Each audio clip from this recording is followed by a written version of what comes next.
Welcome to America This Week. It's hard to believe September is already here. Election Day is less than 2 months away. We're now 6 months into our new coronavirus world and 3 months into protests becoming increasingly more violent and deadly. It's only a matter of time. Is it just me, folks, or do you feel it too? I mean, just look at what's going on in America. I'm at the point where I'm ready to put these police in the grave. It sure feels like it's only a matter of time before something really bad starts happening, like it's about to erupt into a huge ball of mayhem, violence, and worse. Let's take a look at the root causes of all this. The media. The media loves to hype the mayhem in our streets. Remember, the go-to for the media, if it bleeds, it leads. So instead of calming the tensions, the media is literally adding fuel to the fire. CNN seemingly oblivious to the ridiculousness of their own words, calling the protests, quote, mostly peaceful, while the building directly behind the reporter is engulfed in flames. Or this print reporter, Chris Cillizza, dunking on himself, suggesting Trump was wrong to call the protesting riots, then idiotically, Cillizza used another building on fire from the riots for his thumbnail picture. You just can't make this stuff up. To the politicians, our politicians should be calling for peace and order. Instead, they seem to want to stoke the flames of agitators. I will never stop saying, not only do we need to disinvest in police, but we need to completely dismantle the Minneapolis Police Department. So as the rioting and lawlessness in our streets grows more and more violent, Democrat lawmakers calling to defund the police grow louder and louder. That makes zero sense to me. How about you? The heightened rhetoric. What about all these groups where they seem to forget words matter, especially when coming from elected officials?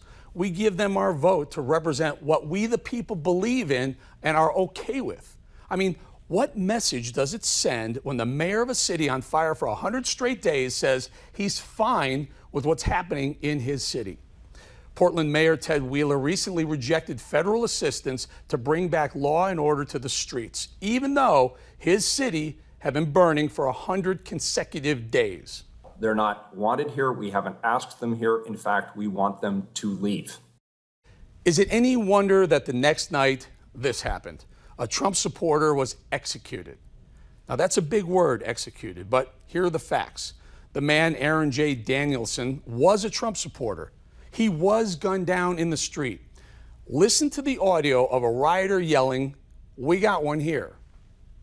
Hey, we got one here! We got a couple right here! He's pulling it out. Right here. Seconds after that, you heard it, gunshots rang out. Aaron was executed in the streets of Portland in the moments after Mayor Ted Wheeler seemed to be okay with the mayhem. The streets are getting more and more violent. Watch this video from Baltimore this week. I warn you, if you got kids in the room, please be cautious. This next video is disturbing.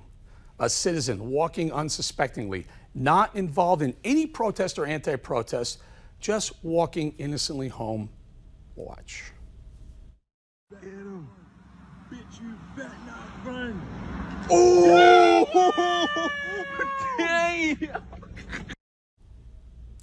This could be any one of us on any given day in lawless America. Is this the America we want going forward for our kids, or do we want law and order? Biden and the left are now trying to claim they're not against law enforcement, but it's too late. They've been not so silently abetting the violence from the very beginning. Kamala Harris was raising money for jail rioters. Now remember, you don't go to jail for peaceful protesting. You go to jail for rioting, looting, and assault.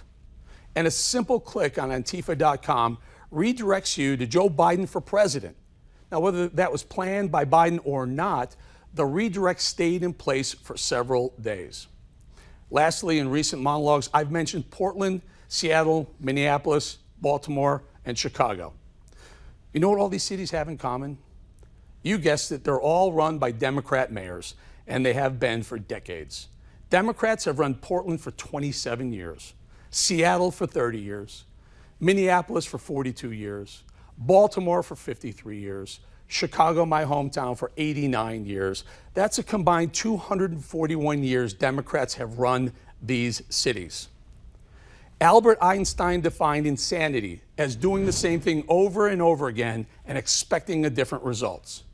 Maybe it's time for we the people to rethink who we elect to run our beautiful cities. It would literally be insane to vote Democrat in November.